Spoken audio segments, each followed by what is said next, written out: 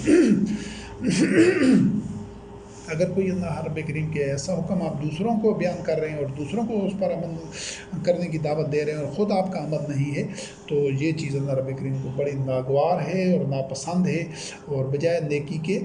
یہ الٹا آپ کے لیے ایک وبال ثابت ہوگی۔ تو سب سے پہلے خود وحی کا اتباع کریں اور پھر دوسروں تک اللہ رب کریم کے اقامت دین اتباع وحی کے دعوت کو اور پیغام کو پہنچائیں۔ اور سورۃ طٰہٰ کی آیات 44 سے لے کر 47 میں اللہ رب کریم نے موسیٰ کلیم اللہ علیہ السلام اور ہارون علیہ السلام سے متعلق فرمائے فَقُولَا لَهُ قَوْلًا لَيِّنًا لَعَلَّهُ يَتَذَكَّرُ أَوْ يَخْشَىٰ، اور آخر میں یہ آیات ہیں وَالسَّلَامُ عَلَىٰ مَنِ اتَّبَعَ الْهُدَىٰ، کہ تم ان کو فرعون کو، حالانکہ فرعون اللہ رب کریم کا دشمن تھا، آشکارا تھا، کوئی اس میں شک شبہ بھی نہیں تھا، اور انسانیت کا دشمن تھا، مومنین کا دشمن تھا، جو موسیٰ کلیم اللہ علیہ السلام کا دشمن تھا، تو اس کے باوجود اللہ رب کریم نے فرمایا کہ تم دونوں اس کو ساتھ نرمی سے بات کرو۔ ہو سکتا ہے کہ وہ اللہ رب کریم کی آیات سے، اس کے حکم سے کوئی نصیحت حاصل کرے، یا وہ اس کے جو اپنی اس کی روش ہے، اس کے غلط انجام سے وہ ڈر جائے، اس کے دل میں خشیت پیدا ہو، اور اس سے کہنا کہ ہدایت سلامتی اس کے لیے جو ہدایت کا اتباع کرتا ہے۔ وَالسَّلَامُ عَلَىٰ مَنِ اتَّبَعَ الْهُدَىٰ، یعنی ایک آدمی ہے وہ ہدایت کا اتباع ہی نہیں کرتا تو اس کے لیے کوئی سلامتی نہیں ہے۔ تو یہ جو نرمی سے بات کرنا ہے، بڑے تحمل کے ساتھ، برداشت کے ساتھ اور فصیح و بلیغ انداز سے، یہ لازمی ہے۔ اس میں کوئی اشتعال، کوئی ذاتی جذبات، کوئی اس میں سختی یا گرانی، تاکہ جو مخاطب ہے اس کو محسوس نہ ہو۔ اس کے بعد سورت حامیم السجدہ کی آیت نمبر 34 ہے، اس میں بھی اللہ رب کریم نے یہی اصول بیان کیا ہے ادفع باللتی ہی احسن فاذا الذی بینک و بینہ عداوۃ کانہ ولی حمیم، جب ولی حمیم کہ آپ نے آسان انداز سے، جو اگر آپ کے مخالفین جو ایک غلط انداز سے، غلط طور پر آپ کی جو رد عمل میں وہ غلط رویہ بھی اپناتے ہیں، تو آپ نے غلط رویہ نہیں اپنانا، آپ نے باطل اور ایک نامناسب اعتدال سے ہٹا ہوا افراط و تفریط پر مبنی رویہ نہیں اپنانا۔ اس چیز کو ہمیشہ ذہن میں رکھنا ہے۔ آپ نے آسان انداز سے، جو قرآن کریم کے مطابق جو آسان انداز ہے، اچھا اخلاق ہے، کیونکہ نبی کریم علیہ السلام رحمۃ للعالمین خاتم النبیین کے متعلق اللہ رب کریم نے فرمایا انک علی خلق عظیم، تو بلند ترین اخلاق پر نبی کریم علیہ السلام فائز تھے۔ تو ہم نے انبیاء اور رسول علیہ السلام کے اسوہ حسنہ پر عمل کرنا ہے، تو مخالفین کے ساتھ بھی اعلیٰ اخلاق کا مظاہرہ کرتے ہوئے ان سے معاملہ کرنا ہے۔ اگر وہ وحی کے اتباع پر آمادہ ہوتے ہیں تو فابہا، ماشاء اللہ، وہ اقامت دین اتباع وحی کے اس سفر میں ہمارے شریک سفر ہوں گے۔ اگر وہ نہیں آتے ہیں تو یہ آزادی ان کو اللہ رب کریم نے دی ہے۔ آپ یا ہم یا کوئی بھی بندہ ان پر کوئی نہ تو دروغہ ہے، نہ نگران ہے، نہ کوئی ان پر جبراً ان سے وہ ان کو ہدایت پر لا سکتا ہے۔ تو اس کے بعد مومنین سے متعلق سورۃ القصص میں تاکہ آپ کے جو مخالفین ہیں جب آپ آسان انداز سے بات کریں گے تو آسان طریقہ اپنائیں گے اقامت دین اتباع وحی کی اس انظار کا اور ابلاغ کا، تو ہو سکتا ہے کہ جس کے اور آپ کے درمیان ایک عداوت ہے وہ آپ کا گہرا دوست بن جائے، ولی بن جائے، ولی الحمید پکا دوست بن جائے، یعنی کہ وہ بھی اقامت دین اتباع وحی کے راستے پر آ جائے۔ اور اس کے بعد مومنین سے متعلق اللہ رب کریم نے فرمایا بَإِذَا سَمِعُوا اللَّغْوَ أَعْرَضُوا عَنْهُ وَقَالُوا لَنَا أَعْمَالُنَا وَلَكُمْ أَعْمَالُكُمْ سَلَامٌ عَلَيْكُمْ لَا نَبْتَغِي الْجَاهِلِينَ، کہ جب وہ لغو اور بیہودہ اور بے مقصد کوئی سرگرمیاں، کوئی بات چیت، کوئی ایسے پروگرام، کوئی نشستیں، کوئی دعوتیں، کوئی بھی تقریبات دیکھتے ہیں تو ان سے اعراض برتتے ہیں، مومنین اس کا حصہ نہیں بنتے۔ جہاں اللہ رب کریم کے حکم کی احکام کی خلاف ورزی ہو، جہاں پر دین اللہ کا مذاق اڑائے جا رہے ہو، جہاں پر فسق و فجور ہو، ایسی کسی نشست میں، ایسی محفل میں جو جہالت پر مبنی ہو، جس میں ہوائے نفس ہوں، شہوات کی بنیاد پر ہو، تکبر ہو اس میں، تو ایسی کسی بھی نشست میں مومنین شرکت نہیں کر سکتے۔ یہ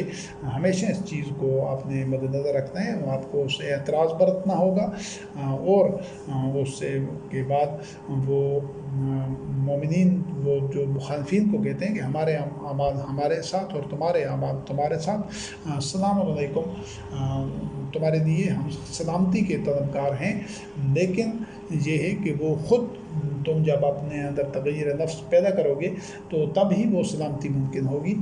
اور لا نبتغی الجاہلین، کہ جاہلوں کے ساتھ ہم محض غیر ضروری طور پر الجھنا یا مناظرہ کرنا یا ان کے پاس جدال کرنا یا حجت بازی، اس چیز کے لیے ہم یہ کام نہیں کر سکتے۔ پھر اس کے بعد یہ جو اگنا مرحلہ ہے، اور اس سے اگنا جو ضمنی اور ذہنی موضوع ہے 12واں نمبر ہے اس کا، وہ ہے دعائے مستجاب۔ اس چیز کو اچھی طرح سمجھنا ضروری ہے کہ جب مومنین یہ سارے مراحل اور سارے سنگ مین عبور کر کے آ چکے ہوں گے، وہ باہمی الفت بھی ہوگی ان میں، اور وہ تکذیب اور ایذا کو بھی برداشت کر چکے ہوں گے، وہ جو اللہ کے دشمن ہوں گے، کفار مشرکین، ان سے برات بھی اختیار کر چکے ہوں گے، ترک موالات بھی کر چکے ہوں گے، اور وہ دعوت و ابلاغ کا کام بھی کر چکے ہوں گے، صبر و استقامت کے دامن کو بھی انہوں نے نہیں چھوڑا ہوگا۔ تو اس سب کچھ کے باوجود جب جو مخالفین ہوں گے، جو اللہ کے دین کے دشمن ہوتے ہیں، اللہ کے دشمن ہوتے ہیں، ان کی سختیاں بھی پھر بڑھتی جاتی ہیں، وہ بھی زیادہ قوت اور شدت کے ساتھ وہ اس سارے نظام کو سبوداج کرنے میں ان کا ظلم بھی ساتھ ساتھ بڑھتا جاتا ہے۔ مومنین میں صبر و استقامت بڑھتی ہے، جب صبر و استقامت میں اضافہ ہوتا ہے اور مومنین کی قوت میں اضافہ ہوتا ہے، تو جو مخالفین ہوتے ہیں وہ بھی ایڑی چوٹی کا زور لگا رہے ہوتے ہیں۔ تو اس مرحلے میں جا کر جب ہم اس نہج تک حالات پہنچ جاتے ہیں تو پھر انبیاء اور رسول علیہ السلام کا جو اسوہ حسنہ ہے اس کے مطابق یہ سورۃ ابراہیم کی آیت نمبر 15 ہے، یہ جو عنوان ہے، ذہنی عنوان، وہ ہے دعائے مستجاب، یعنی ایسی دعا کرنی ہوتی ہے جو اللہ وحدہ لا شریک کی بارگاہ سے اس دعا قبول ہوتی ہے، اور اللہ رب العزت اس دعا کے مطابق ہی جو مخالفین ہیں ان کو عبرتناک انجام سے دوچار کرتا ہے اور ان کے ساتھ معاملہ کرتا ہے۔ انبیاء اور رسول علیہ السلام سے متعلق اللہ رب کریم نے فرمایا وَاسْتَفْتَحُوا وَخَابَ كُلُّ جَبَّارٍ عَنِیدٍ، کہ انبیاء اور رسول علیہ السلام سے اللہ نے اللہ سے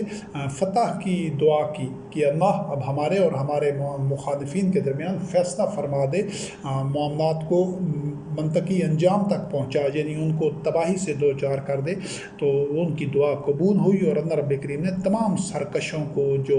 حدود فراموش تھے، جو استبداد کی بنا پر ظلم کے ارتکاب کر رہے تھے، متکبر تھے اور سرکش تھے، تو ان لوگوں کو اللہ رب کریم نے تباہ و برباد کر دیا۔ اور اسی طرح یہ سورۃ نوح کی یہ تھی، سورۃ ابراہیم کی آیت نمبر 15، اور پھر آگے سورۃ نوح کی آیت نمبر 26 میں بھی اللہ رب کریم نے نوح علیہ السلام سے متعلق فرمایا، یہ تو تمام رسول سے متعلق تھا کہ انہوں نے اللہ سے فتح کی دعا کی، فتح کا مطلب معاملہ کھول دینا، واضح کر دینا، فیصلہ کر دینا دو ٹوک انداز سے، تو اس کے لیے دعا کرنی ہوگی مومنین کو۔ اور نوح علیہ السلام کی متعلق اللہ رب کریم نے فرمایا وَقَالَ نُوحٌ رَبِّ لَا تَذَرْ عَلَى الْأَرْضِ مِنَ الْكَافِرِينَ دَيَّارًا، اے اللہ اس زمین پر کافروں کا ایک گھر بھی باقی نہ رکھ۔ تو یہ بڑا کٹھن مرحلہ ہوتا ہے، لیکن یہ انبیاء اور رسول علیہ السلام کا اسوہ حسنہ ہے، اور آپ کو آخری مرحلے میں جا کر اللہ رب العزت سے یہ دعا کرنی ہوگی کہ جو اللہ کے دشمن ہیں وہ تباہ ہو جائیں۔ وہ اپنے جب وہ حق کو ٹھکرا چکے ہوتے ہیں، رد کر چکے ہوتے ہیں، اور حق کے نظام کو اور اقامت دین کے سٹرکچر اور میکنزم اور ڈھانچہ کو اور مومنین کو سبوداج کرنا چاہتے ہیں، مٹانا چاہتے ہیں، اس کے لیے وہ ایڑی چوٹی کا زور لگا رہے ہوتے ہیں، تو پھر مومنین ان کے لیے کوئی نرم گوشہ نہیں رکھ سکتے، وہ پہلے سے بھی نہیں رکھ سکتے، لیکن اس مرحلے پر خاص طور پر یہ لازم ہو جاتا ہے کہ ان کی تباہی کے لیے وہ اللہ رب کریم سے مومنین دعا کریں کہ وہ اللہ کے دشمن تاکہ نیست و نابود ہو جائیں اور باطل مٹ جائے۔ یہ نوح علیہ السلام کی دعا تھی۔ پھر شعیب علیہ السلام کی جو دعا کا ذکر ہے سورۃ الاعراف کی آیت نمبر 89 میں،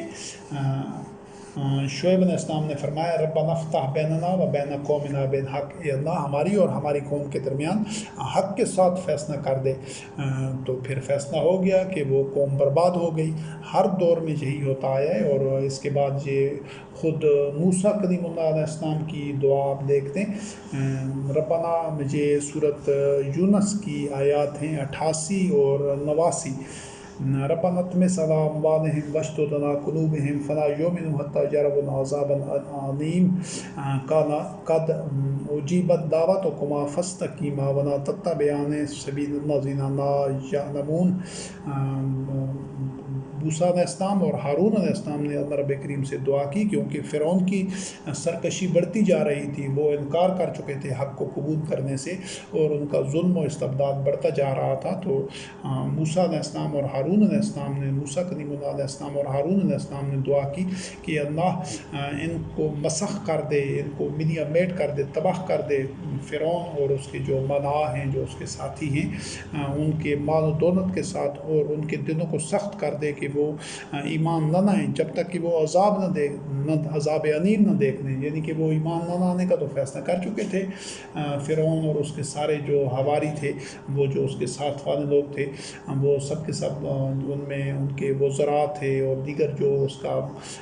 فرعون کو جو رب اور الہ مان چکے تھے، تو وہ سب کے سب ایمان نہ لانے کا فیصلہ کر چکے تھے۔ تو اب ان کے عذاب کے لیے حتیٰ یروا العذاب العلیم، عذاب علیم کے لیے موسیٰ کلیم اللہ علیہ السلام اور ہارون علیہ السلام دعا کر رہے تھے۔ تو اللہ رب کریم نے جواب دیا قد اجیبت دعوتکما، کہ تمہاری دعا قبول کر دی گئی ہے، تم دونوں کی دعا، تم دونوں ثابت قدم رہنا اور ان لوگوں کا راستے پر نہیں چلنا کہ جو لا علم ہیں، جن کو علم نہیں ہے۔ تو یہ آخری مرحلے میں اللہ کے دشمنوں کی تباہی کے لیے دعا کرنی ہوتی ہے اللہ رب کریم سے، تاکہ وہ برباد ہو جائیں۔ اس میں چاہے پھر آپ کے بہن بھائی شامل ہوں، یا آپ کے کوئی آبا و اجداد شامل ہوں، آپ کی اولاد شامل ہو، کوئی بھی شامل ہو، آپ کے عزیز و اقارب، تو ان سب کی نابودی اور بربادی کے لیے آپ کو دعا کرنی ہوگی۔ اور یہ ویسی دعا ہے جو اللہ رب کریم اپنی بارگاہ سے اس کو منظور کرتا ہے، قبول کرتا ہے۔ کانا قد اجیبت دعوتکما، اور جس طرح موسیٰ کلیم اللہ علیہ السلام اور ہارون علیہ السلام نے دعا کی، اسی طرح اللہ رب کریم نے فرمایا کہ اس کو مستجاب کیا، اور ان کے ساتھ وہی کچھ ہوا کہ وہ تباہ ہو گئے۔ تو یہ اللہ رب کریم سے دعا نہ کرنا یہ ایک کمزوری کی علامت ہے، یہ قلوب کے اندر کھوٹے پن کی علامت ہے کہ آدمی باوجود یہ کہ جب حق اور باطل واضح ہو گئے، طیب اور خبیث الگ ہو گئے،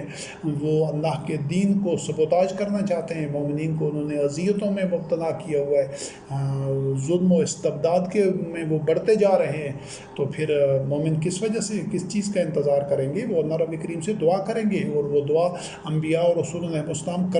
کرتے آئے ہیں، اور اللہ رب کریم نے وہ ان کی دعاؤں کو مستجاب کیا۔ تو آج بھی انبیاء اور رسول علیہ السلام کی اسوہ حسنہ پر عمل کرتے ہوئے، لیکن وہ دعا پہلے مرحلے میں نہیں ہوگی، وہ آخری مرحلہ ہوگا دعا کا، جب پہلے والے یہ سارے مراحل مومنین طے کر آئیں گے۔ اور اس جو موضوع ہے، آخری جو ضمنی موضوع ہے اس سلسلے میں، وہ 13 نمبر وہ ہے قتال فی سبیل اللہ۔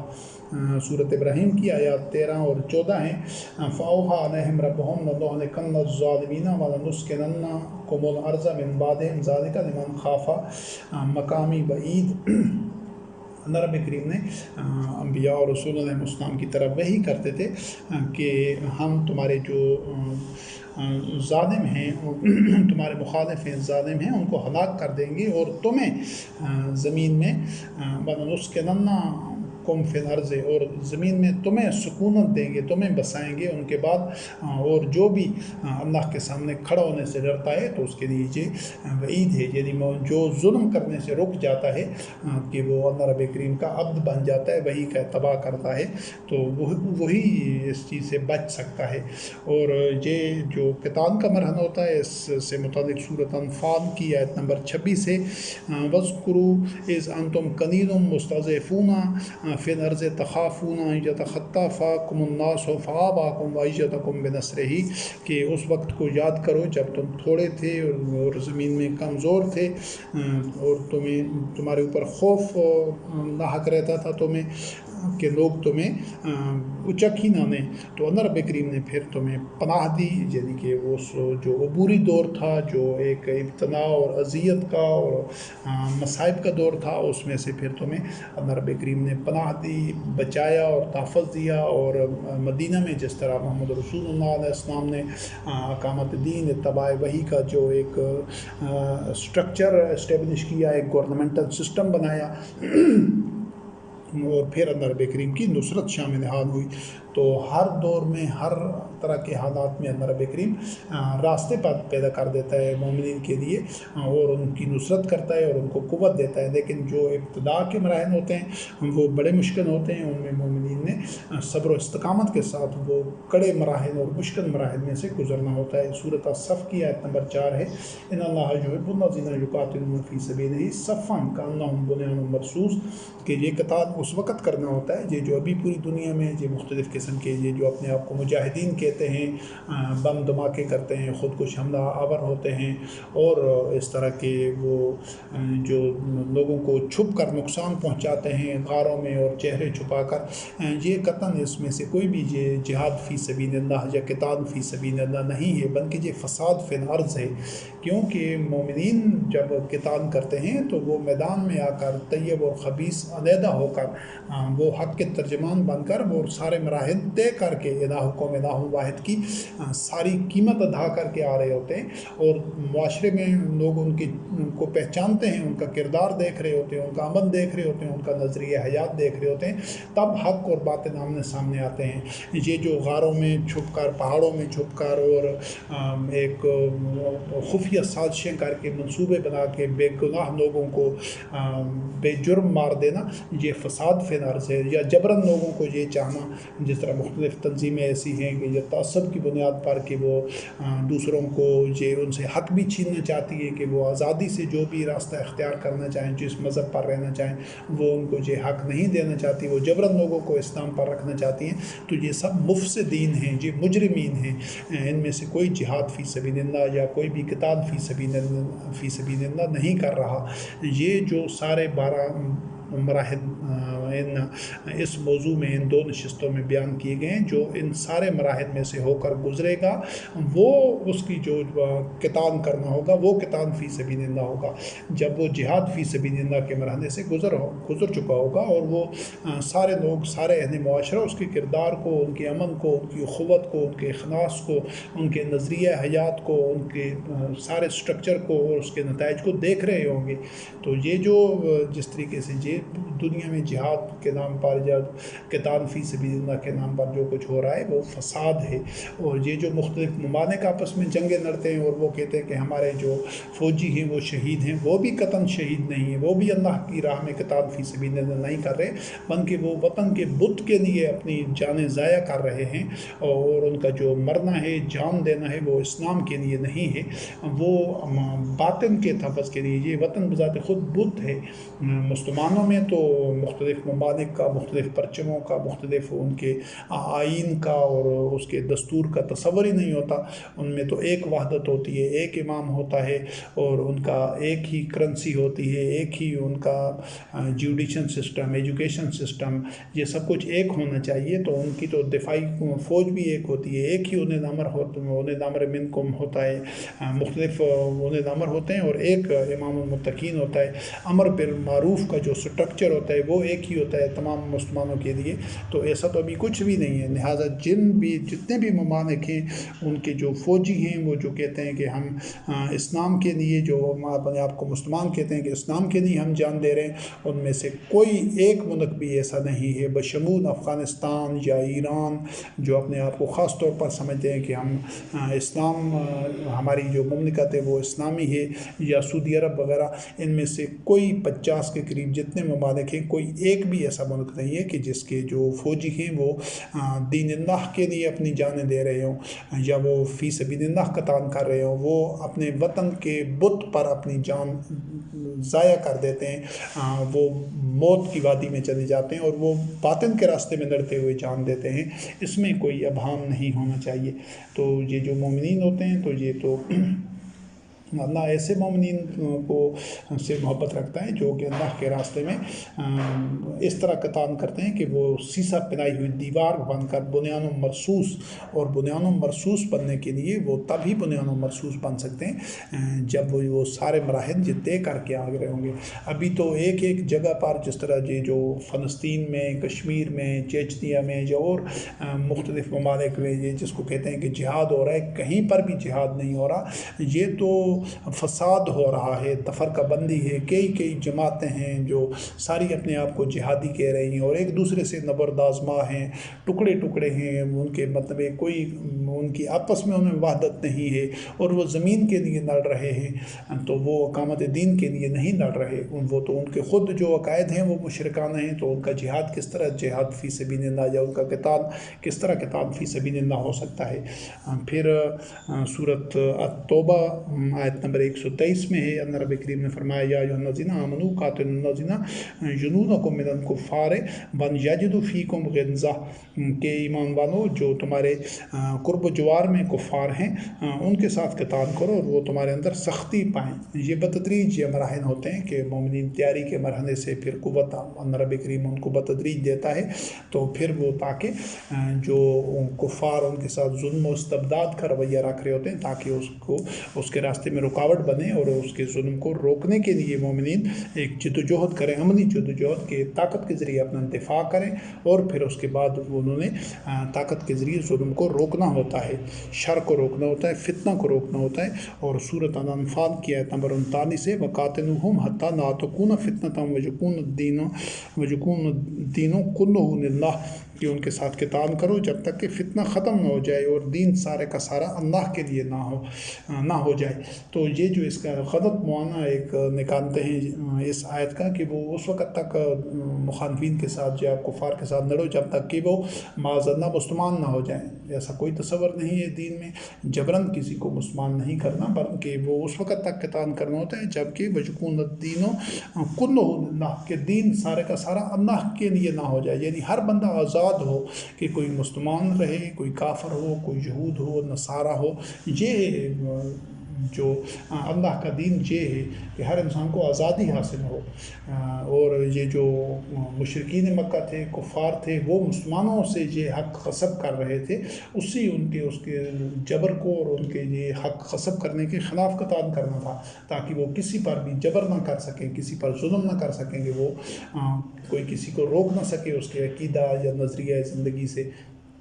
اور یہی جبر فرعون بھی کر رہا تھا کہ وہ موسیٰ کلیم اللہ علیہ السلام پر کسی کو ایمان نہیں لانے دے رہا تھا،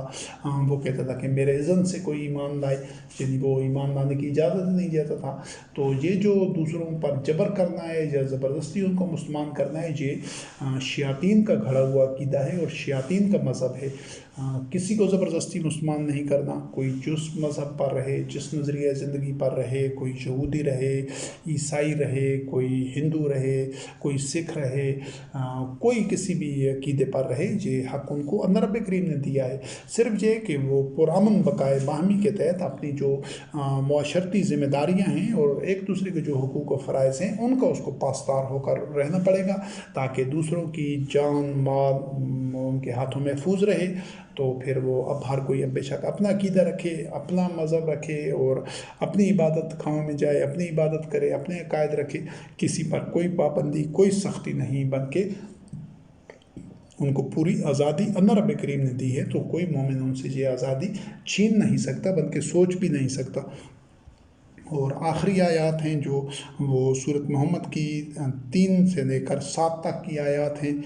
اس میں اللہ رب کریم نے فرمایا ہے فَإِذَا لَقِيتُمُ الَّذِينَ كَفَرُوا فَضَرْبَ الرِّقَابِ حَتَّىٰ إِذَا أَثْخَنْتُمُوهُمْ فَشُدُّوا الْوَثَاقَ فَإِمَّا مَنًّا بَعْدُ وَإِمَّا فِدَاءً حَتَّىٰ تَضَعَ الْحَرْبُ أَوْزَارَهَا وَلَوْ يَشَاءُ اللَّهُ لَانتَصَرَ مِنْهُمْ وَلَٰكِن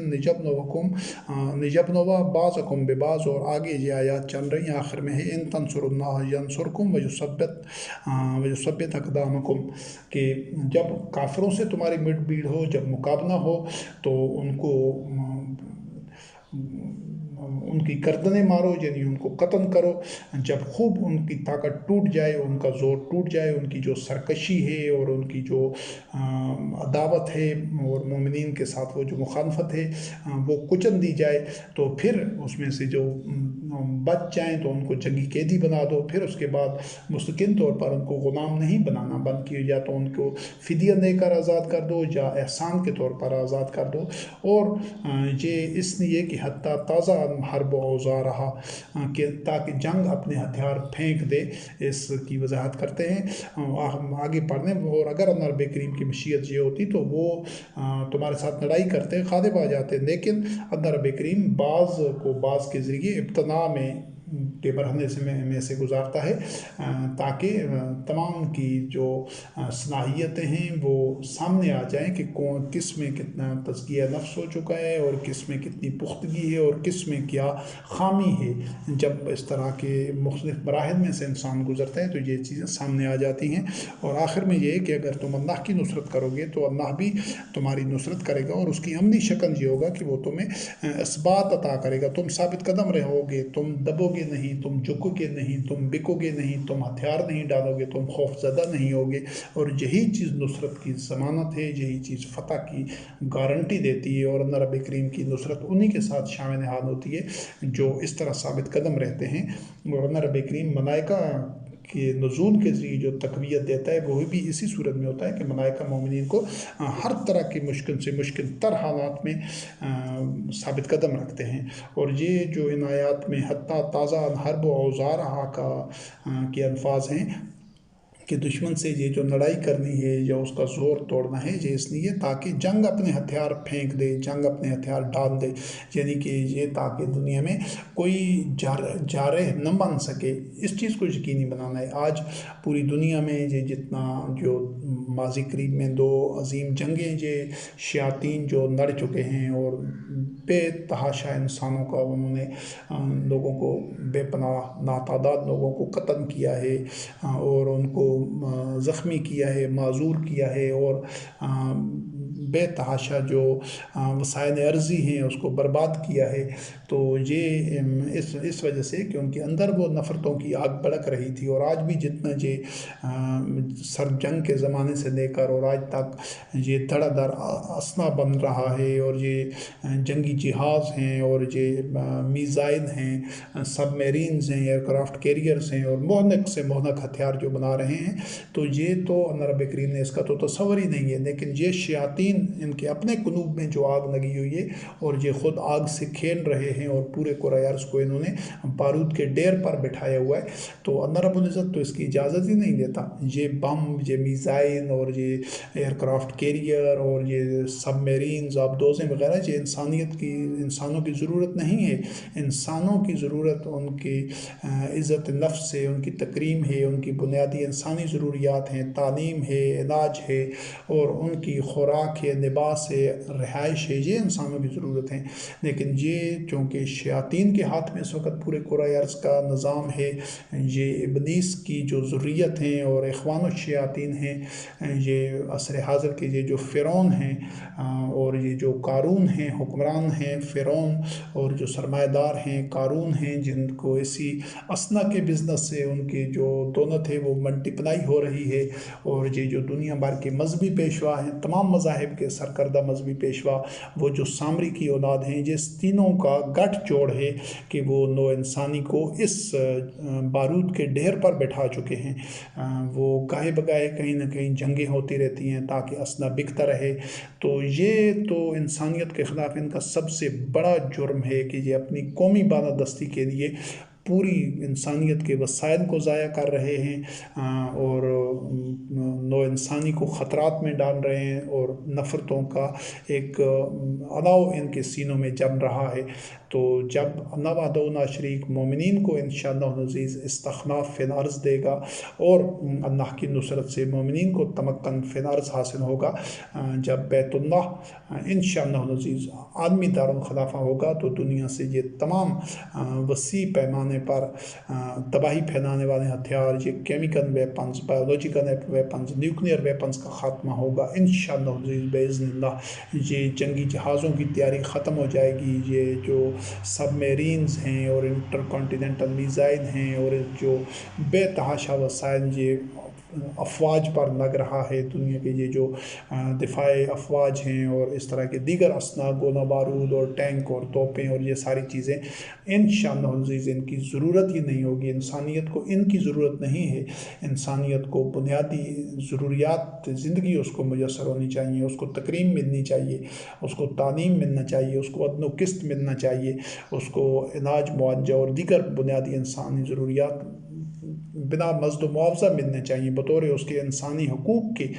بطور استحقاق اس کو ملنا چاہیے. جب یہ تمام یہ جو شیطانی سرگرمیاں ہیں ان پر انسانی وسائل صرف ہونا ختم ہو جائیں گے اور انسانی توانائیاں اور صلاحیتیں یہ اسلحہ، گولہ بارود اور یہ فوجوں پر نہیں لگے گی، تو یہی وسائل ارضی، یہی زمین کے خزانے اور یہی انسانی توانائیاں اور صلاحیتیں انشاءاللہ العزیز انسانیت کی تعمیر کے لیے صرف ہوں گی. اور ہمیشہ ہمیشہ کے لیے جو نو انسانی کا مستقبل محفوظ کرنے کے لیے حکمت عملی یہ ہوگی انشاءاللہ العزیز باذن اللہ کہ کرۂ ارض پر کسی کو بھی اس کی صلاحیت ہی حاصل نہیں ہونے دی جائے گی کہ وہ وسیع پیمانے پر تباہی پھیلانے والے کوئی ہتھیار بنائے یا کوئی ایسے تجربات کرے. کسی کو اجازت ہی نہیں دی جائے گی، چاہے اس کا کوئی بھی مذہب ہوگا. نہ مسلمان مومنین خود یہ کریں گے اور نہ کسی کو کرنے دیں گے. تب کرۂ ارض کا امن یقینی ہوگا، دیرپا ہوگا اور دائمی ہوگا انشاءاللہ العزیز باذن اللہ. واشرقت الارض بنور ربہا کہ یہ زمین اپنے رب کے نور سے جگمگا اٹھے گی. ویوم یقوم الناس لرب العالمین، ساری نو انسانی رب العالمین کے لیے قیام کرے گی کہ وہ سب اللہ کو اپنا رب تسلیم کریں گے. تو اللہ کو اپنا رب تسلیم کرنے والے کبھی بھی نو انسانی کی تباہی کے لیے کوئی اس طرح کے اقدام کرنا تو کیا، نہ تو سوچ ہی نہیں سکتے اور اس کی اجازت بھی نہیں دے سکتے. ایسے اقدام کو وہ ہر صورت روکیں گے اور اس کی منصوبہ بندی کریں گے، اس پر نگرانی کریں گے. یہی ہے امتاً وسطاً لتکونوا شہداء علی الناس. اگر صدیوں سے مسلمانوں نے یہ ذمہ داری نبھائی ہوتی تو نہ تو پہلی عالمی جنگ ہوتی، نہ دوسری عالمی جنگ ہوتی، نہ یہ اس طرح کی یہ جو استعماری نظام دنیا میں، یہ قانونیزم کا جو نظام ہے، نہ وہ دنیا میں آتا. لیکن یہ صرف اسی وجہ سے نہیں ہوا کہ مسلمانوں نے اپنی وہ ذمہ داریاں چھوڑ کر وہ پہلے قومی تعصب کا شکار ہوئے، پھر اس کے بعد فرقہ وارانہ تعصب میں اور پھر جماعتی تعصب میں وہ نیچے پستیوں میں آتے ہی آتے گئے. پستیوں میں ایک پستی تک پہنچے، پھر انہوں نے نیچے دیکھا، پھر نچلی اور پستیوں میں چلے گئے. تو الحمدللہ رب العالمین ہم اسی رفتوں کو دیکھ کر اس سفر کا آغاز کر رہے ہیں کہ جس مقام پر اللہ وحدہ لا شریک نے جو محمد رسول اللہ علیہ السلام خاتم النبیین کے متبعین تھے ان کو امتاً وسطاً لتکونوا شہداء علی الناس اور خیر امتاً کی مسند پر منصب پر فائز کیا تھا کہ انہوں نے سارے عالم کے امور کو دیکھنا تھا کہ تاکہ دنیا میں ساری اقوام وہ اپنے پاؤں پر کھڑی ہوں، کوئی کسی پر جارحیت نہ کر سکے، کوئی کسی پر استبداد نہ کر سکے۔ تو ہم الحمدللہ رب العالمین اسی ویژن کو لے کر ہم نے قیام کیا ہے اور اس جدوجہد کا آغاز کیا ہے، اور اس کا جو پہلا سنگ مین ہے وہ یہ ہے کہ ہم بیت اللہ کو ان مشرکین کے تسلط سے آزاد کرا کر اس کو آدمی درون خلافہ بنا کر انشاءاللہ العزیز عالمی طاغوت سے اور یہ شیاطین اور اس کی جو اولیاء شیاطین ہیں اور جو اخوان الشیاطین ہیں، یہ دنیا بھر کے حکمران اور سیاستدان اور دنیا بھر کے جو قارون ہیں، مترفین ہیں، سرمایہ دار ہیں، اور دنیا بھر کے یہ جو مذہبی پیشوا ہیں، یہ جو سامری کی اولاد ہے، ان سب سے ہم نے نوع انسانی کو ان شیاطین سے چھٹکارا دلانا ہے انشاءاللہ العزیز۔ اور یہ پائیدار امن ان سے چھٹکارا دلائے بغیر، ان کو غیر مؤثر کیے بغیر ممکن نہیں ہے۔ ہم ان سے انشاءاللہ العزیز باذن اللہ بنصر اللہ ان سے یہ صلاحیت چھین لیں گے کہ یہ دنیا کے امن کو برباد کر سکیں اور دنیا کو اس طرح بارود کے ڈیر پر بٹھا سکیں ان کی، یا دنیا کو لوگوں کو تفرقہ ان میں پھیلا سکیں، لوگوں کو ایک دوسرے کا دشمن بنائیں، انسانوں کو انسانوں سے لڑا کر خون خرابہ پھیلائیں۔ ہم ان کی یہ نیت رہنے ہی نہیں دیں گے انشاءاللہ العزیز۔ یہ صلاحیتیں ان سے چھین لی جائیں گی اگر انہوں نے خود ارادہ و اختیار سے انہوں نے وہ اس سے دستبردار نہ ہوئے اور یہ اس چیز پر اصرار کرتے رہے کہ وہ زمین میں فساد پھیلاتے رہیں گے، تو پھر ان کی اس صلاحیت کو انشاءاللہ العزیز چھین لیا جائے گا باذن اللہ بنصر اللہ۔ اور یہ اللہ رب کریم کا وعدہ ہے اور اس کے کلمات ہیں اور اس کی سنت ہے، ان تنصر اللہ ینصرکم ویثبت اقدامکم، کہ اللہ رب کریم ان کی نصرت کرتا ہے جو اللہ رب کریم کی نصرت کرتے ہیں۔ والسلام علی من اتبع الہدی۔ اور یہ جو عنوان ہے یہ مکمل ہو گیا ہے، اور انشاءاللہ العزیز اگلی جو نشست ہوگی وہ جو دیگر موضوعات ہیں ان سے متعلق وہ مکمل جو آیات ہیں وہ پیش کی جائیں گی۔ والسلام علی من اتبع الہدی۔